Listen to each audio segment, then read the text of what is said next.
हमको दिया परदेस बाबुल मोरे। मेरी बहन की जब शादी हो रही थी, वह बाबूजी की आंखें ताक रही थी। बहुत दुखी थी, इतना दुखी कि उसे धरती फटती हुई नजर आ रही थी।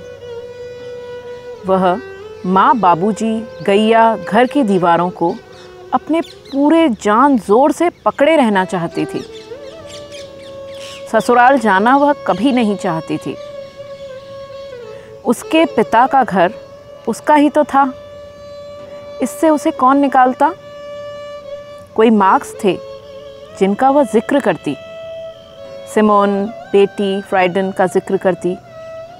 वह ढेर सारे मजबूत तर्क खोज लेना चाहती थी ताकि वह लोगों को समझा सके लड़कियां घास फूस नहीं, न ही पराई धन पूंजी हैं, न खुली तिजोरी या अलमारी, न ही वह कभी बनेगी बाबूजी के माथे का बोझ।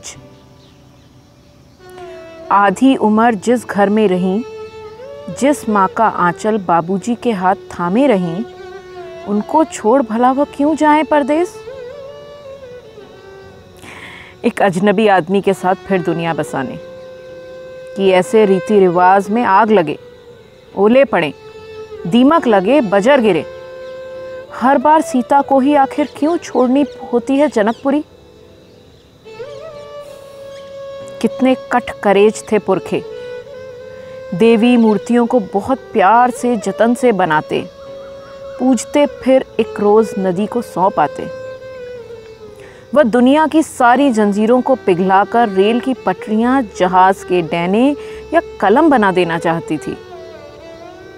समुंदर का पानी आसमान में जाकर बादल बन जाता है, वह एक रोज चिड़िया हो जाना चाहती थी। समंदर का पानी ग्लेशियरों की ओर मोड़ देना चाहती थी। वह बाबूजी से जिद करती कि उसे न ब्याहे परदेस।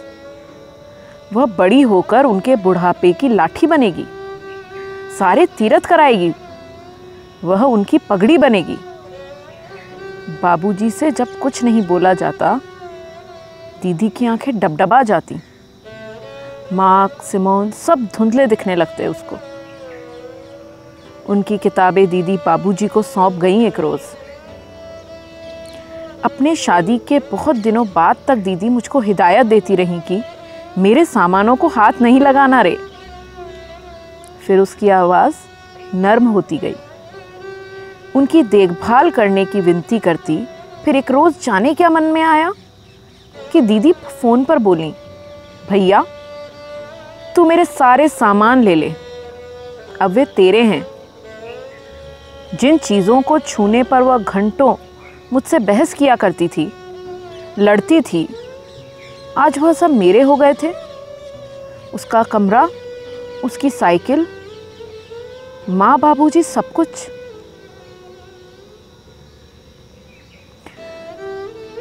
भैया को दिया महला दो महला, भैया को दिया महला दो महला, हमको दिया परदेस बाबुल मोरे।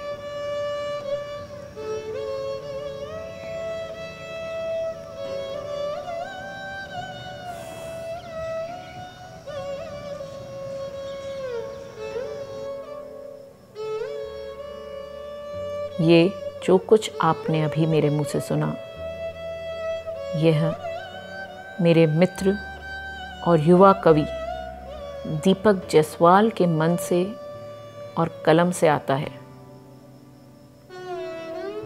दीपक जायसवाल न सिर्फ प्रसिद्ध और प्रिय लोक कवि हैं, दीपक जायसवाल न सिर्फ लोगों के दिल पर राज करने वाले कवि हैं, बल्कि यह कविता आपको बताएगी कि दीपक जायसवाल एक भाई हैं जिसके अंदर बहन की बातें बहुत आराम से, सुरक्षित और प्रेम से रहती हैं।